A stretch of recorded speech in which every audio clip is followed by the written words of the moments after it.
వరంగల్ జిల్లా ప్రధాన వార్తలను పరిశీలించినట్లయితే వరంగల్ నగరంలోని భద్రకాళి చెరువు పూడికతీత పనులను ప్రభుత్వ మాజీ చీఫ్ విప్ హన్మకొండ జిల్లా బీఆర్ఎస్ అధ్యక్షుడు దాస్యం వినయ్ భాస్కర్ బీఆర్ఎస్ శ్రేణులతో కలిసి పరిశీలించిన సందర్భం కనిపిస్తూ ఉంది. ప్రధానంగా జిల్లా ఇన్ఛార్జ్ మంత్రిగా ఉన్నటువంటి పొంగులేటి శ్రీనివాసరెడ్డి జూన్ 15 వరకు చెరువు పూడికతీత పనులన్నీ కూడా పూర్తి చేయాలని గతంలో చెప్పిన నేపథ్యంలో ఈ పరిశీలన ఈ పర్యటన ఒక ఆసక్తికరంగా మారిన సందర్భం అయితే మనకు కనిపిస్తూ ఉంది. 25% నుంచి 30% మేర పనులు కూడా జరగలేదని ఈ సందర్భంగా దాస్యం వినయ్ భాస్కర్ చెప్పిన సందర్భం కూడా కనిపిస్తూ ఉంది. ప్రధానంగా కమిషన్ల కోసమే ఈ పనులన్నీ కూడా చేసినట్లుగా ఆయన ఆరోపించిన పరిస్థితి కూడా కనిపిస్తూ ఉంది. ప్రధానంగా గతంలో ఎన్జీటీ రూల్స్ అని చెప్పి అనేక ఆరోపణలు చేసిన కాంగ్రెస్ పార్టీ ఇవాళ చెరువు పూడికతీత పనుల్లో ఎన్జీటీ రూల్స్ను పూర్తిగా విస్మరించిందని ఈ సందర్భంగా దాస్యం వినయ్ భాస్కర్ విమర్శించిన సందర్భం కూడా కనిపిస్తుంది.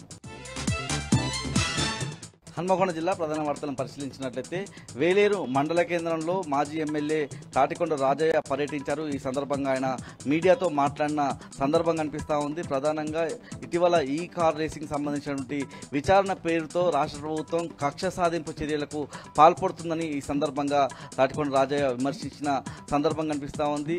ఈ కార్ రేసింగ్ ద్వారా తెలంగాణలో అనేక పెట్టుబడులు వచ్చాయని ఈ సందర్భంగా ఆయన గుర్తు చేశారు. ఇటీవలి కాలంలో రేవంత్ రెడ్డి సర్కారులో తీసుకొచ్చినటువంటి అందాల పోటీలతో తెలంగాణ రాష్ట్రానికి ఒరిగినటువంటి ప్రయోజనం ఏంటో చెప్పాలని సందర్భంగా ఆయన ప్రశ్నించారు.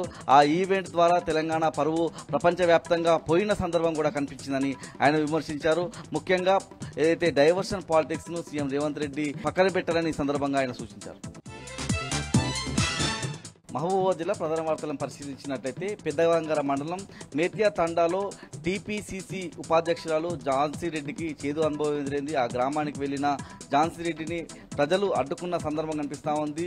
ఏదైతే ఆ గ్రామానికి సంబంధించి గ్రామ సభ అదేవిధంగా అక్కడ నిర్వహించడానికి వెళ్లిన సందర్భంలో ఆమెను ప్రజలు నిలదీసిన సందర్భం కనిపిస్తూ ఉంది. మా గ్రామంలో తాగునీరు సరిగా రావడం లేదు, విద్యుత్ కోతలు ఎక్కువయ్యాయన్నటువంటి అంశాలను అక్కడ ఉన్నటువంటి ప్రజలు చెప్పారు. దాంతోపాటు కాంగ్రెస్ ప్రభుత్వం అధికారంలో రావడానికి ఇచ్చినటువంటి ఏ ఒక్క హామీ అమలు చేయడం లేదని ఆమెను నిలదీసిన సందర్భంగా కూడా కనిపిస్తూ ఉంది.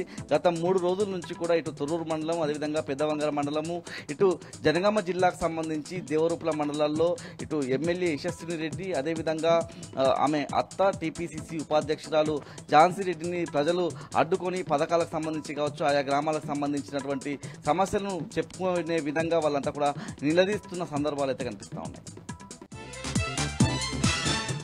ములుగు జిల్లా ప్రధాన వార్తలను పరిశీలించినట్లయితే తాడ్వాయి మండలం కాల్వపల్లి గ్రామంలో ఇందిరమ్మ ఇండ్లకు సంబంధించిన అంశంలో అక్కడి మహిళలంతా కూడా మంత్రి సీతక్క మీద ఆగ్రహంతో రగిలిపోతున్న సందర్భం కనిపిస్తూ ఉంది. ప్రధానంగా కాంగ్రెస్ పార్టీకి సంబంధించిన నాయకులు కార్యకర్తలకే ఆ ఇండ్లను మంజూరు చేస్తూ ఉన్నారు, అర్హులుగా కాని వాళ్లను ఆ జాబితాలో చేరుస్తున్నారని చెప్పి అక్కడ ఉన్నటువంటి మహిళలు ప్రజలంతా కూడా ఆగ్రహం వ్యక్తం చేస్తున్న సందర్భం కనిపిస్తూ ఉంది. ప్రధానంగా గతంలో వచ్చినటువంటి భారీ వరదలతో నష్టపోయినటువంటి ఇండ్లకు సంబంధించి మీకే తొలుతగా ఇస్తాము, ఇందిరమ్మ ఇండ్ల లిస్టులో మీ పేర్లే మొదటగా ఉంటాయని చెప్పి గతంలో ఆ గ్రామానికి వచ్చి హామీ ఇచ్చారు సీతక్క. ఇప్పటి వరకు పట్టించుకోవడం లేదు, ఆ లిస్టులో పూర్తిగా అవకతవకలు జరుగుతున్నాయని చెప్పి కాల్వపల్లికి సంబంధించిన ప్రజలంతా కూడా ఆరోపిస్తున్నారు.